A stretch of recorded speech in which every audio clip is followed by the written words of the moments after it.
Paris Olympics లో భారత్ కు మరో పతకం దక్కింది. 10 మీటర్ల air pistol mixed team event లో భారత్ కు కాంస్య పతకం దక్కింది. కాంస్యం సాధించారు మను భాకర్ సరబ్జోత్ జోడీ.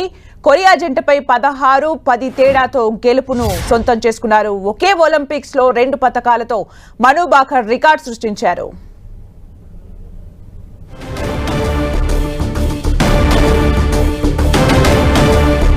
ప్యారిస్ ఒలింపిక్స్ లో భారత్ కు మరో పతకం దక్కింది. 10 మీటర్ల air pistol mixed team event లో భారత్ కు కాంస్య పతకం దక్కింది.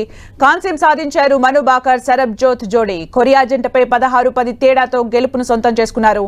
ఒకే ఒలింపిక్స్ లో 2 పతకాలతో మను భాకర్ రికార్డు సృష్టించారు.